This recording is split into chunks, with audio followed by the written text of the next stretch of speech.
வணக்கம். கள்ளச்சாராய மரணம் தொடர்பாக தமிழகத்தில் ஒரு மிகப்பெரிய பரபரப்பும் அதிர்ச்சியும் ஏற்பட்டது.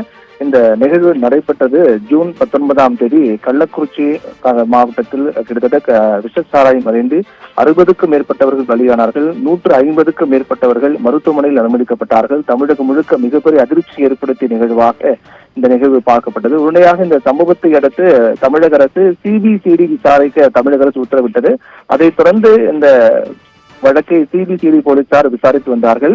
இருந்தாலும் சிபிசிஐடி போலீசார் விசாரணையை விட சிபி விசாரணை தான் தேவை என்று கோரி பல்வேறு தரப்பிலும் வழக்கு தொடரப்பட்டது. குறிப்பாக அதிமுக வழக்கறிஞர் அணி செயலாளர் இன்பதுரை, பாமகவை சேர்ந்த கே பாலு, பாஜக வழக்கறிஞர் மோகன்தாஸ் உள்ளிட்ட பல்வேறு தரப்பினர் உச்சநீதிமன்றத்தில் வழக்கு தொடர்ந்தார்கள். இந்த வழக்கை சிபிஐ விசாரிக்க வேண்டும் என்று நீதிமன்றத்தில் வழக்கு தொடரப்பட்டது. இந்த வழக்கை விசாரித்த நீதிமன்றம் சிபி விசாரணைக்கு மாற்றி உத்தரவிட்டார்கள்.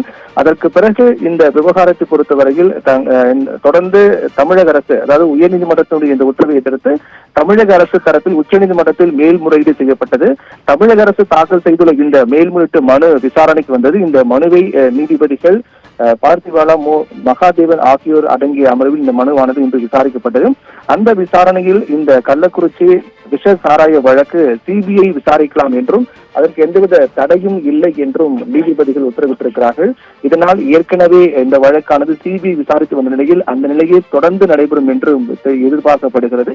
அதுக்கு முன்னதாக தமிழக அரசை பொறுத்தவரையில் சிபிசிஐடி போலீசார் விசாரணையை சரியாக திசையில் சென்று கொண்டிருப்பதாகவும் அதனால் அதில் எந்தவித மாற்றமும் தேவையில்லை என்று கருத்து தெரிவித்திருந்தார்கள். இந்த வழக்கை விசாரித்த நீதிமன்றம் தொடர்ந்து சிபிஐ விசாரிக்கலாம் என்றும் சிபிஐ விசாரணை என்பது சரியான திசையில் சென்று கொண்டிருப்பதால் அதில் எந்தவித மாற்றம் தேவையில்லை என்று நீதிபதிகள் உத்தரவிட்டிருக்கிறார்கள். இதன் மூலமாக தமிழக அரசின் வாதங்கள் என்பது ஏற்றுக்கொள்ளப்படவில்லை.